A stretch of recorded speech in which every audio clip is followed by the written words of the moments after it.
Hello everybody, I just wanted a quick word after the video yesterday. We posted late afternoon and you could see the large herd coming in from the bottom field in for their tea. That happens every day. It's about half our donkeys. They go to the bottom field if they want to, they're not forced to, but they enjoy themselves down there. They enjoy the company with each other and the freedom, and they come back at 5 o'clock. They have tea, we call it tea, very English, isn't it? But they have their tea, and then the day staff go off, the night staff come on, and they eat again before they go into the barn later in the evening. And there were 2 points I wanted to make after that video. Firstly, we were just amazed by the number of comments we got from people who clearly enjoyed watching it. And I think it's fair to say, and I think it should be said, that you will see nowhere else in Morocco that number of donkeys all running together in a herd, all happy together, all free, all well fed. And I think that sums up what Jardier is about. That's where we aim to get our donkeys once they've been treated and they're able to cope.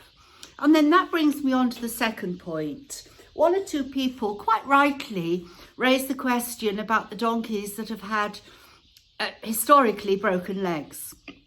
Now, I must say to you, when those donkeys come to us, the injury will be very old and it is quite impossible to treat. They're all x-rayed and the bones have set as they are. And if we tried to put a special strap or splint on, it would cause them a great deal of discomfort. They have learnt to cope.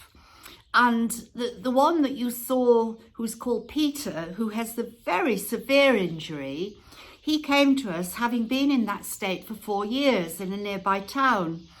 And every day he used to walk into the centre of the town, 4 kilometres, to get some food from the food shop, the feed shop, the special feed shop for animals.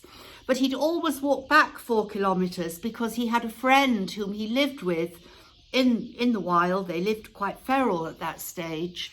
And when we were asked to take them, they both came together. Sadly, his friend Hazel died of old age last year, but he gets on very well with the rest of the herd and he loves to be out with them.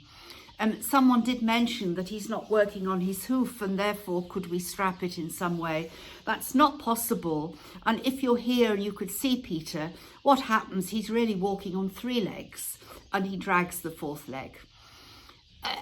It's a real issue, isn't it? We believe that if donkeys suffer a disability, particularly at the hands of humans through overwork, they're entitled to have some treatment and to live out their life as happily as they can in retirement. And unless they're clearly in pain and we can't relieve that pain, then of course we have no qualms at all about euthanizing. I think the donkey that came up at the end that someone commented about, we've kept in the paddock and the vet is going to see him tomorrow. I think he's okay, actually. I think he was just a bit fed up at having to come back.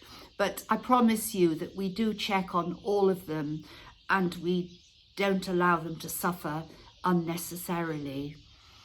It is a tough one here in Morocco, because people are not used to seeing disabled animals looked after, that they're used to seeing them lying by the road. They might die of starvation or the wild dogs might get them.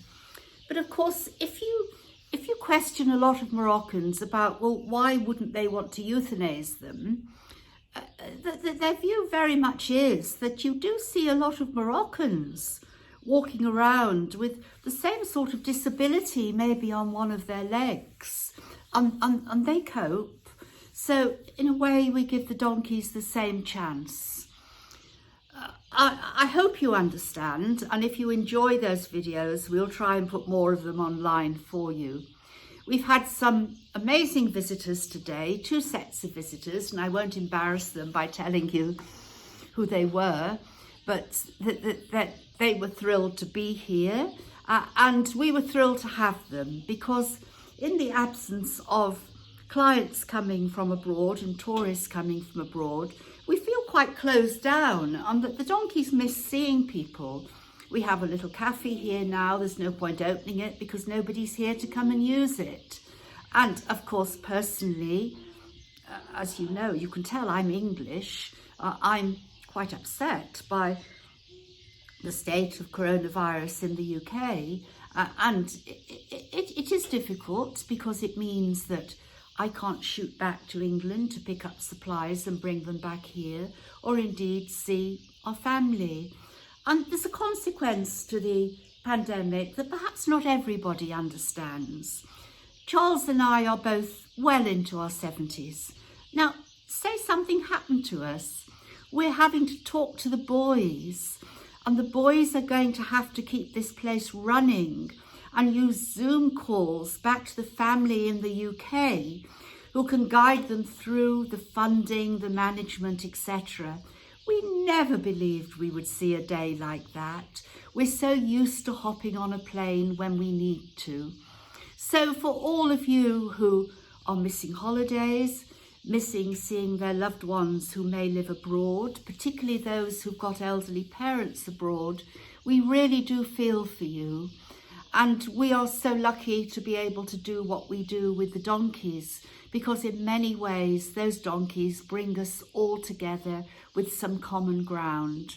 So thank you for listening, and I'm going to do a short video in a moment or two about some donkeys that people have asked particularly about. So I'll do that in a little while. Bye for now.